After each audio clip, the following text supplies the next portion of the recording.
വാഹനമോടിക്കുമ്പോൾ നിഖാബോ ബുർഖയോ ധരിക്കുന്നത് നിരോധിച്ചുവെന്ന വ്യാജ വാർത്ത കുവൈത്തിലെ സോഷ്യൽ മീഡിയകളിൽ പരന്നിരുന്നു. തുടർന്ന് ഈ വിഷയത്തിൽ ആഭ്യന്തര മന്ത്രാലയം ഇടപെട്ട് നിയമവശം വ്യക്തമാക്കി.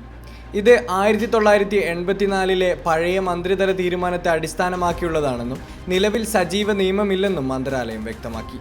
സുരക്ഷാ കാരണങ്ങളാണ് 1984 തീരുമാനം കൊണ്ടുവന്നത്. ആ കാലത്ത് പൊതുനിരത്തുകളിൽ വാഹനമോടിക്കുന്ന ചില സ്ത്രീകൾ ബുർഖയോ നിഖാബോ ധരിച്ചിരുന്നു. ഇത് കാരണം അവരുടെ മുഖം തിരിച്ചറിയാൻ ബുദ്ധിമുട്ടുണ്ടായിരുന്നു.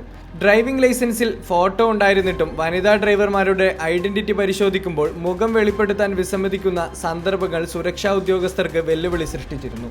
എന്നാൽ ഇന്ന് വനിതാ പോലീസ് ഉദ്യോഗസ്ഥരുടെ സാന്നിധ്യത്തോടെ ഐഡന്റിറ്റി പരിശോധിക്കുന്ന പ്രക്രിയ ലളിതവും കാര്യക്ഷമവുമാക്കി. ഇത് മുൻകാല സങ്കീർണതകൾ ഇല്ലാതാക്കിയെന്ന് ആഭ്യന്തര മന്ത്രാലയം വ്യക്തമാക്കി.